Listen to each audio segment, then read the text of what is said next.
In building our replica of Noah's Ark upstairs, this author was granted a patent to construct a marine vessel using the gopher wood technique, U.S. Patent 8,770,134. In this patent, the term structural interlamination was coined to describe the gopher engineering technique applied to constructing a wooden marine vessel. All components are laminated together as one three-dimensional composite. This is what we have upstairs. It took 40 years of research to be able to build it in this manner.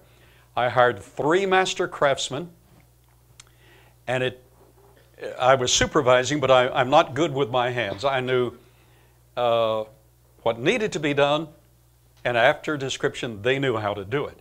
It took 26 months working 6 days a week to build it. We grew it from the bottom up. You see these drawings, these ideas that artists have on how Noah built the ark, and you see these big derricks and things. You didn't need big derricks. They were smarter than we are. We're going to see in a moment just a bit of that intelligence. They were much more intelligent than we are. How do you know? Well, first of all, genetically, you and I produced 200 billion brain cells. But we ended up with 100 billion brain cells. In the 3rd trimester, because of lack of oxygen, we lose almost all of the new brain cells that we produced when we were a baby, still growing in the perfect incubator. By the way, that's a baby, not just a fetus. Technically, it's a fetus, but it's more than that. It is a living being from a moment of conception. That is an eternal being. And all God's people said, Amen. Amen. Good. In the 3rd trimester, all of the basic formations already taken place in the brain. But there's a tremendous proliferation of brain cells.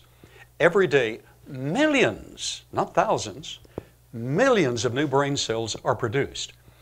But unless they have adequate oxygen, in 6 to 10 minutes of oxygen deprivation, a brain cell dies in 6 to 10 minutes.